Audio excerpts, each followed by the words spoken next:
But I'll tell you what I'm going to do. If I don't win this rematch, I'm going to relinquish that front cover and give it to Alexander. Hi everybody, I'm Paul Dempsey, TNT Sports, and I'm delighted to say that I'm part of the team bringing you Undisputed, the first new boxing video game in over a decade. It hits the world on the 11th of October 2024, and I'm equally delighted to say we have a very special guest with us today, one of the faces of Undisputed, the one and only Tyson Fury. Great to see you, Paul. Welcome to my humble gym in Morecambe Bay. And Tyson, I've got to say the welcome has been first class as always, so thank you very much indeed. You look great. How are you doing? I'm doing very well, thank you. Yeah, just been to the gym, got myself nice and pumped up, and then got myself wet on the way out with the rain. So we're starting the build-up really at the moment to December the 21st and the rematch that the whole world is waiting for. How is your perspective on it at the moment?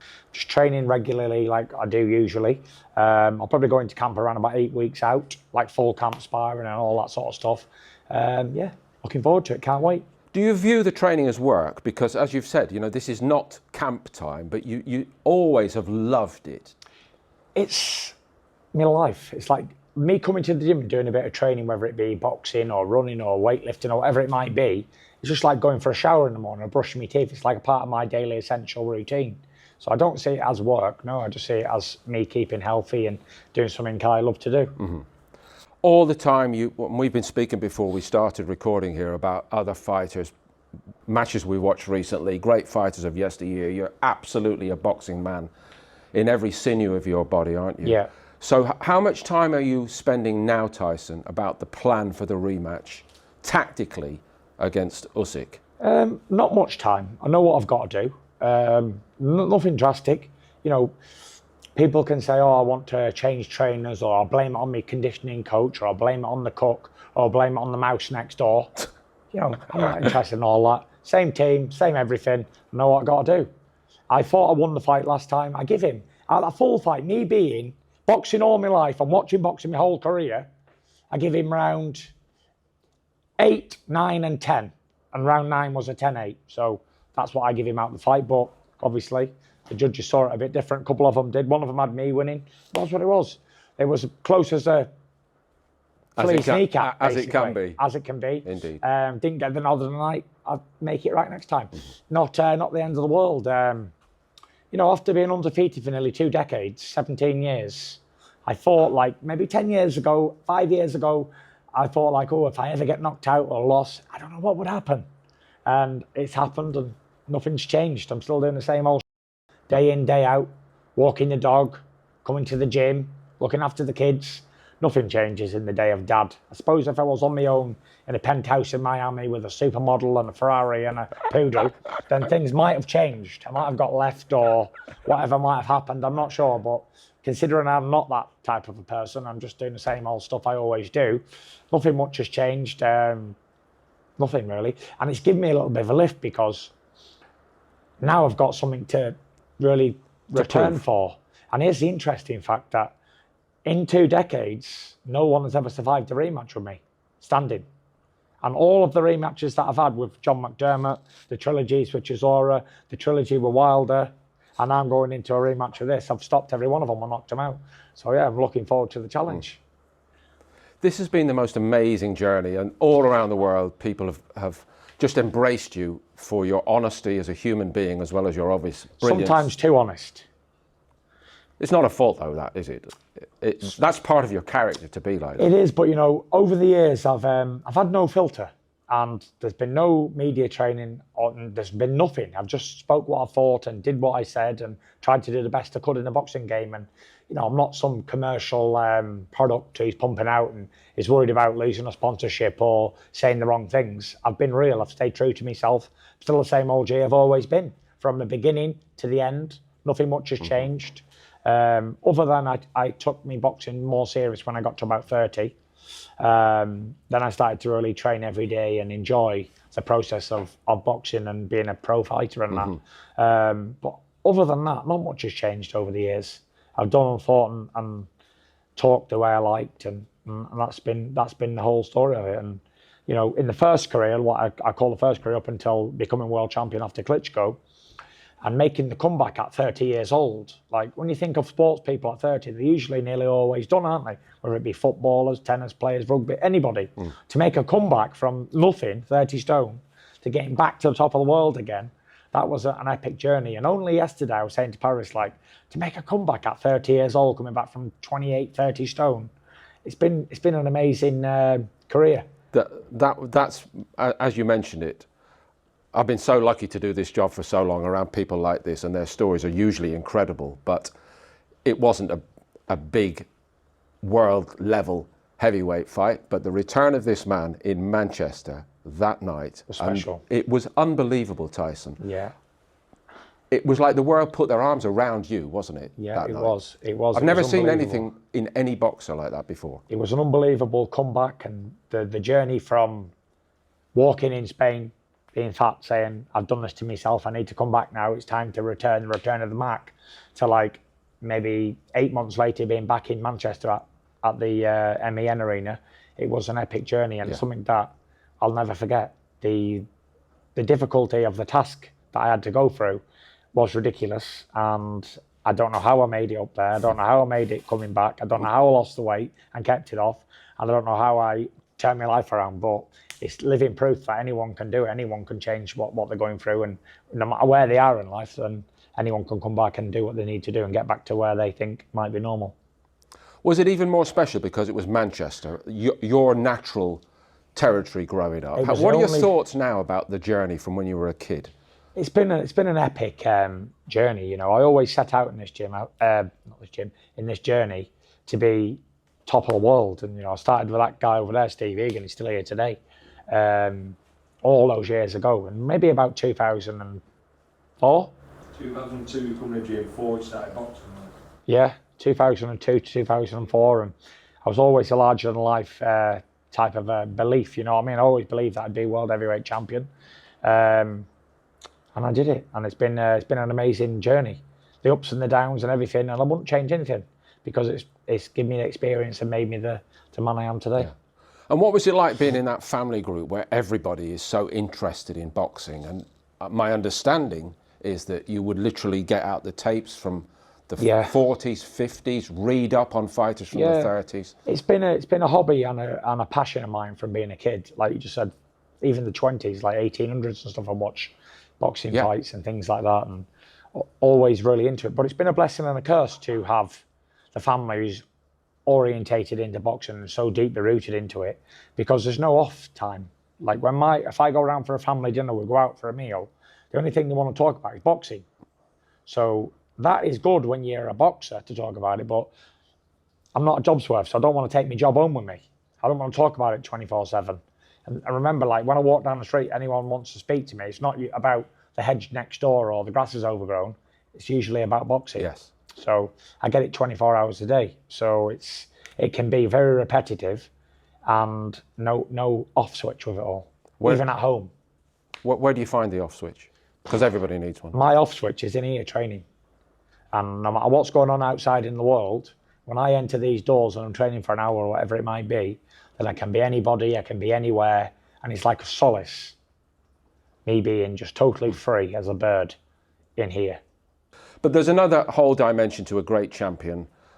Muhammad Ali obviously springs to mind, but most of the great champions have been great human beings on one level or another. And it is this journey that you've had to endure, and you've been brave enough to share with other people, which has inspired so many other people. Yeah.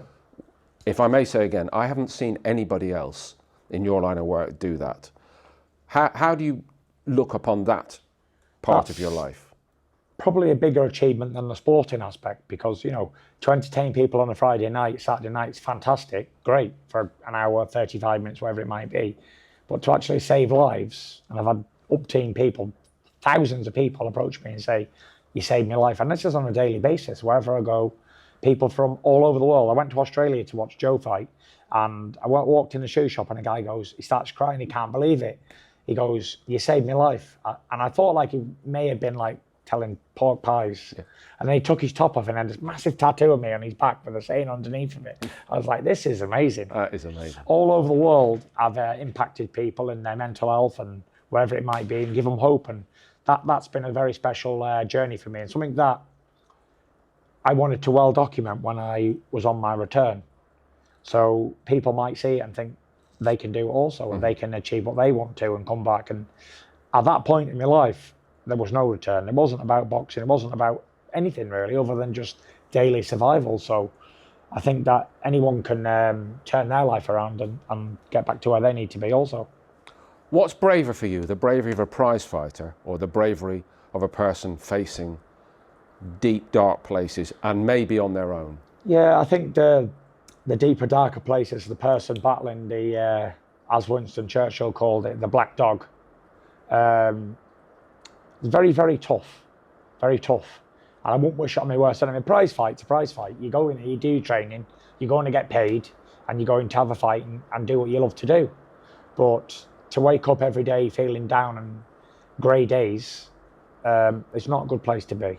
It's very difficult, and it takes a lot of overcoming, but there is light at the end of the tunnel, and help is out there if you just ask.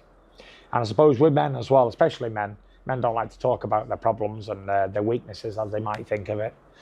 So they keep it to themselves until they have an explosion. And by the time they get to that point, probably too late, but they can come back from that like I did. And all that you have to do is communicate with a friend or a doctor or anybody you can speak to. I think communication is the key. Keeping it to yourself is not a good idea. To return to the boxing for a minute, and you know I don't get many things right over the years. I think you do. No, but if I'm asked what is Tyson Fury, I say prize fighter. You are that connection to a previous era of men fighting. You have that view of the job. I'm a prize fighter and everything that goes with it. And 3 of your epic examples are the 3 fights with Wilder.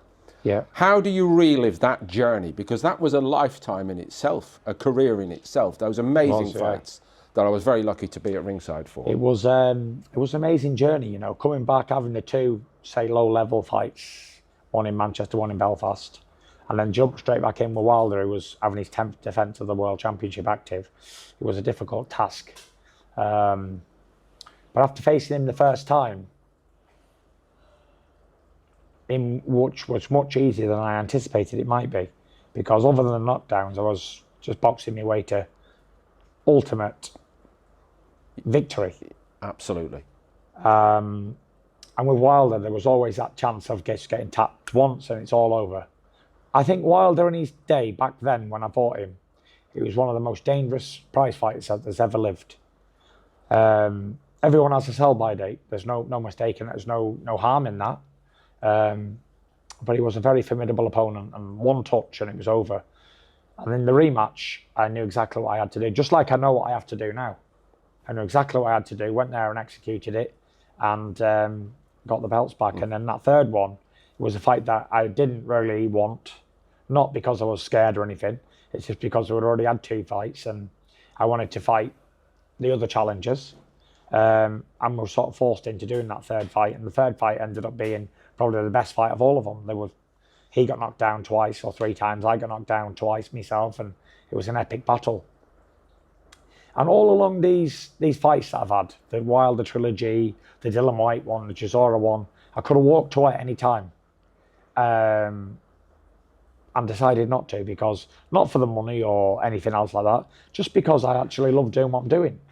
People say to me, like, you're 36 now, you've been doing this since you've been 14, why keep going?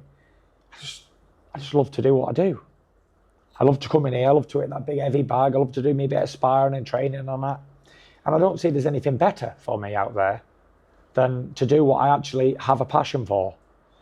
At the moment, I don't have a passion for any other business that I'm involved in. I'm not really interested at all. And I absolutely love doing what I'm doing. People say you can go on too long, you might get hurt, this, that and the other, but end of the day, I'm the one who's got to make that decision. And for now, I'm very, very happy and comfortable in my skin and doing what I'm doing. And I don't see myself walking away anytime soon, because if there was a perfect moment to walk away, it would have been when I said I was going to do it in 2022 after that 94,000 people at Wembley, the Dylan White knockout. Yeah. What way to walk away? And I actually did. I had 6 months out, probably the worst 6 months of my life since the comeback. And I wasn't ready. And I know that God's got a plan for me. And whatever that plan is, then I'll follow it, and I'll go all the way with it. And the plan ain't for me to walk away right now, or else I'd have done it already. So I'm just following the path, and wherever it takes me, that's where I'll be. The great fascination with boxing, Tyson, all weight divisions, is the test is always in front of the boxer, isn't it? So far in your career, toughest opponent? Toughest opponent? I'm going to have to say Wilder. Because when I fought Wilder, he was in his prime. He was the man to beat. And he was a dynamite puncher. And one mistake and it's over. In any round 1 or round 12, for sure. When he went on that run as the WBC champion, Yeah. were you watching him thinking, I know I can beat that guy? No, from maybe 2007, me and Wilder had a pact together. We met in Sheffield at one of the boxing fights on Channel 5, actually. And we always said that we'll talk about a good fight and we'll have a good fight for the championship down the line. So he was always my target and that. But I used to look at him and think, wow, like getting hit off I see him hit people and the legs would be shaking out cold on the floor. And the terrifying knockouts, aren't they? Like the highlight reel knockouts that he has are up there with anybody's, if not the best highlight reel knockouts. I see him not put some people to sleep. And going in there with him, I never once thought about going to sleep or getting hit by them punches. I just thought, I'll box and do what I got to do. I always do. I never really think, oh, well, I keep my hands up for this one, or my hands have been down behind my back majority of my career. And they will continue to be there. Unfortunately, that's just the way I am. And if I'm going to get punched in the face, then so be it. I've had plenty in the face before. Brilliant. Second fight, though. Did you change tactics? For the second fight? Yes. Of course I did. The first fight, I did my boxing. Exactly. Slick boxing, like I did against Dusek. Boxing all over the place. Lovely, jubbly. But the second fight will be different. Like the second fight for Wilder was. Stepped into your man, didn't you? Yeah, and stepped you're brilliant into him at that. and had a row with him. Which do you prefer? What's that? Outside or stepping into your man? I don't know. It's horses for courses, isn't it? So it all depends on what I need to do on the night. And I needed to get Wilder out of there before he got me out of there. And that's the type of fight that had to be. It had to be a 50-50 gunsling with the biggest puncher in history. Or else he'd have chinned me in round 9 rounds ahead on points, or 11 or 12. And it'd have been a pointless effort. And going into the rematch with Usyk, it's going to be the same. I'm going to roll the dice and it's going to be you or me. Best foot forward and swing away. And I've never been afraid to get knocked spark out, and I've always put it on the line every time. So let's see if he's willing. So I'm gearing up for the big guns. You've given us a big clue there, and I'm not surprised to hear what you've just said. There's no secret. I'm going in there to knock him out because I don't think I'm not going to get a decision, no matter what I do. I don't think I'm going to get a boxing decision, so I'm going to have to take it out of the judge's hands like I did in America that time, and I've got to get him out of there. I believe that in my mind, hand on heart, I believe I have to get him out of there to see victory, for sure, to guarantee a victory anyway. And is that the kind of thing you now need at this stage in your career? 36, happy birthday. Thank recently. You. Is that what you need now? Yes, Tyson? more than ever, I need it now. That competitive step you've got to take. I've been searching the world for 20 years to find someone who can challenge me. And we've got this guy now. I'm ready for a row.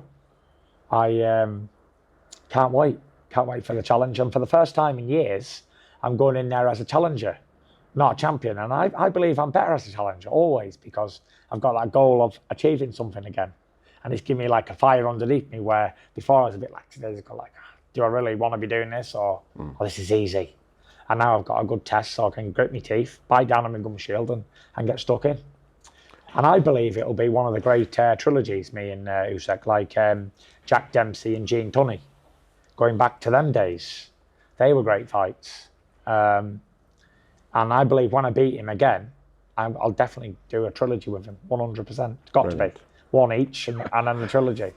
And somewhere in there, we're all delighted to say that you are such an important part of the story of Undisputed. And fittingly, you will be the cover star for the deluxe WBC edition of the Undisputed video game. And what does that mean to you, particularly?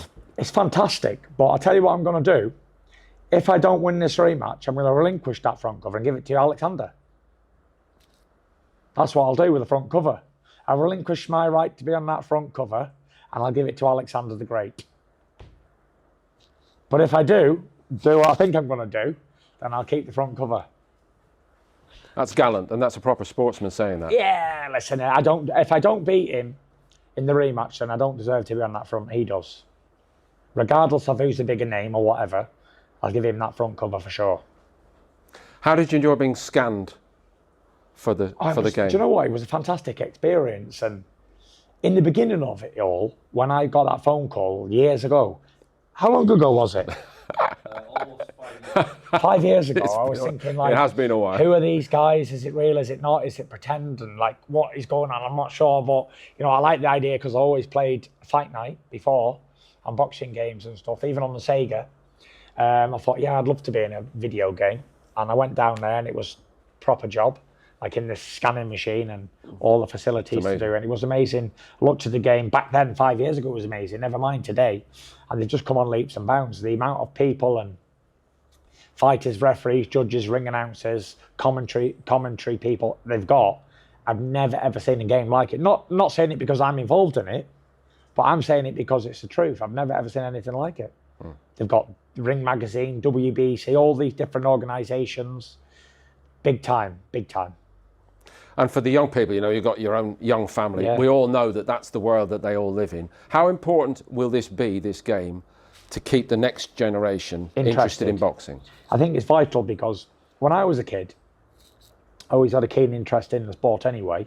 But going on the computer and designing my own shorts and what colour gloves and things and ring walks I wanted to do, then it was important for me, I believe, as my introduction to the game, as well as all the videos and everything I used to watch. So I think it'll inspire another generation, because there's not many boxers out there from today with my age and younger who didn't play the boxing games on the computer years ago when they were kids. And it's been such a long time since we've had a boxing game, a proper boxing game, available on these type of consoles. So I think it's going to be a really good game, and I'm really looking forward to playing myself on it. And as Tyson Fury in Undisputed, with your knowledge of the history of the game, who's your first choice opponent? Who are you taking on in the game? Anybody really. I think with the way the game's structured and the way it's all figured out, then I think all of the fighters who's in the divisions, they're all pretty good, or they won't be on the game. And it takes all shapes and sizes and powers and vulnerabilities and our abilities to make a game such as Undisputed. Mm-hmm. Just to wrap it all up, and thank you again for all your time and hospitality. We often hear fighters talking about the end of their career, and I note that you have not done that. You know at some point that it's going to happen. It's inevitable. But it's not in the plan, Tyson. Yet you have dabbled with a few other enterprises. Oh, many. The wrestling, for example. Yeah. So what have you enjoyed? Other than boxing, there's a large number of things that I am able to do. Like I could do another Netflix series, which I'm probably going to do next year. Movies and stuff. I did my first proper movie recently out in Saudi. It's called Sons of Riz 3. So check that out if you can speak Arabic. It's a massive. It rivals the Avengers in the Middle East. So that's quite a big movie with all their big stars. So yeah, done my first bit of acting properly. Look forward to that in the future, maybe. Who knows? I like the actual being in here teaching as well. So I might do what Andy's doing as well, like teach fighters and manage fighters and stuff. That I'm involved in that, heavily involved in that actually. Put my experiences to good practice afterwards. But who knows? I might just buy a country hotel and do boutique rooms. I'm not sure what I might do. I might just keep myself to myself, driving all Land Rover around, chop logs in the field, and who knows?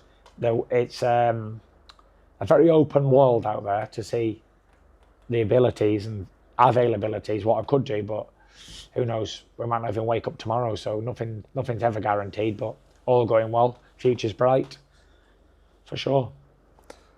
And you're a man of many parts with many talents.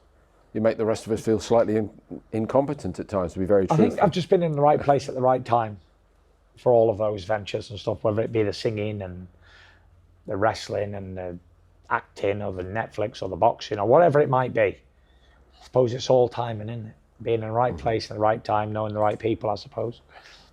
And just lastly, champ, you know, you are in a great time for the heavyweight division. You've done so much to bring it back to the forefront of the people's mind, and we all thank you for that. And there are obviously some other top fighters around. So if this is the moment for the message, if there's a message to the likes of an Usyk or a Joshua, what are you saying to them now? I'm not really saying much other than I look forward to fighting the Rabbit again in December, and then I'd love to do a trilogy with him after that for sure.